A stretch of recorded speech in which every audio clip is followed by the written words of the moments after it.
Listen, making an Instagram story walking the dog in your regular everyday home clothes is going to get you a lot farther in the end than renting a Ferrari and sitting in front of a house that's not yours. It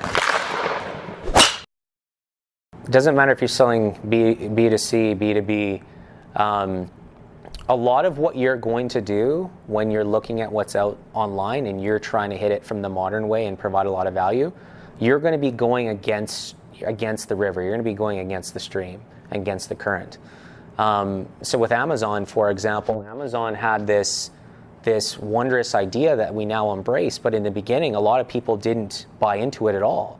They were spending billions and billions of dollars on Google Ads and creating all of these clicks and not necessarily creating the ROI the whole time, but they were capturing the lifetime value of the customers that they were signing up. And over a lifetime, they knew that value was going to exceed the ROI that they had from day one. So Amazon was genius. And they were going against the current and against what other people were advising them to do at the time. And a lot of businesses now, when they're getting onto social media and dedicating the resources to building a brand, are going against the current of the board of directors or of their managers who are saying, if I spend X amount of dollars, what am I going to get in return? Well, like I said, if you're looking at ROI from the standpoint of social media, you're not going to last very long because you have to build a relationship with people over a long period of time. It's a long-term game. Then, once you've created an audience that gives a shit, then they're going to come back and be able to create that conversion. It's not going to happen from day one. So you have to dedicate a lot of time and a lot of resources into it in order to get the payoff in the long-term game. So wanting to go back was, And we even talk about this. Entrepreneurship was easy, they said, right? You get to wake up in the morning and you get to come out of your door and get in your Lamborghini and you get to drive off. And you get to pick the time you come out of your door. You get to. Yeah, there's the big line. You get to pick the time. You get to pick the time. You get to make content in Mexico on a beach. You get to drive up in your Lamborghini. You get to be in your nice house.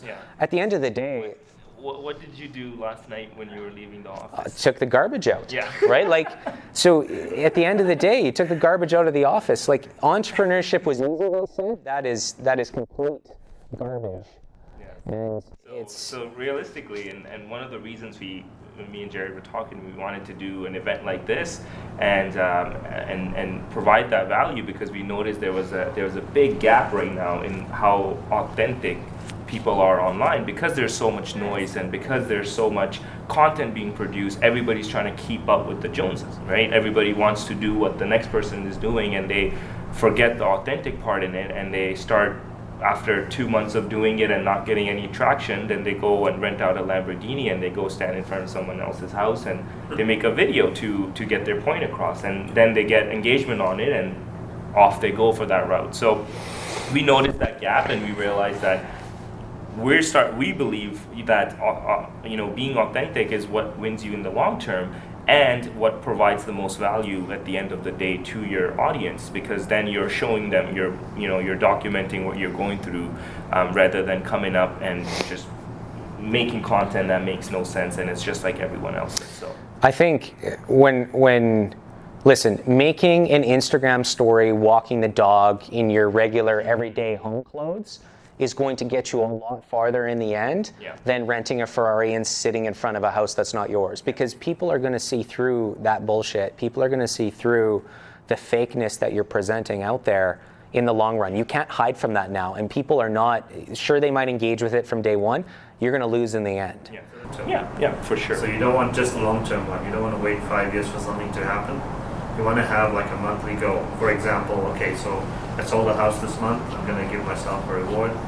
That gives you a boost for the next month. But if you go, okay, I want to sell 20 houses in 5 years.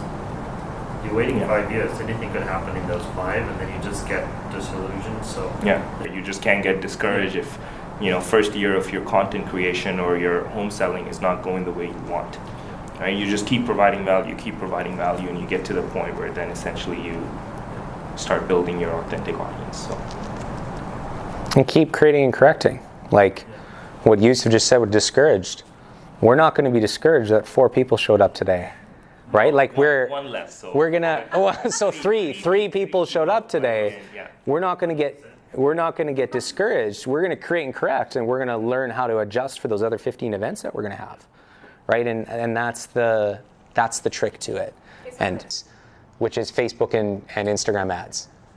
Quick question for you. So with your Instagram, is it more of your personal page, or is it just your brand page? I have like my brand page. So you mostly just post on your brand page. And so also are you my personal page. Are you posting just the pictures of products, or are you posting pictures of? No, lately I started like posting about like inspirational, motivational stuff. Yeah. Okay. So More of the value. More traffic in that one, but still no sales. Traffic.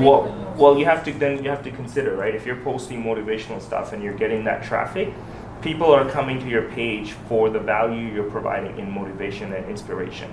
They're not coming to your page for right? So essentially you just have to consider the fact if you're building a brand around your products, you want your products either subconsciously in those pictures, so you don't have to post a picture, with a mug and your brand on it and try to sell the mug. You can post a picture with the mug sitting there and you're doing something else, and it's just subconsciously there, so people start seeing them. So you just have to recognize if you're posting on Instagram, whether you're branding for motivation or you're branding for your product. And you have to relate what you're doing on social media to your products in some capacity. You have to provide value, but you also are relating it to what you're doing and to your audience. So for example, right now you're getting more traction by posting motivational content. Great. Now how does the motivational content relate to your products, to your necklaces? If it doesn't, then we may have to tweak that. If it does, if we can have a little motivational content or a little string across the necklace where people can get reminded every time they wear the ring or the necklace, then now your motivational content makes sense for the product you're selling, and people are going to engage with the motivational value you're providing and with your products. But motivational content, selling necklaces, there's a divide that we have to bring together.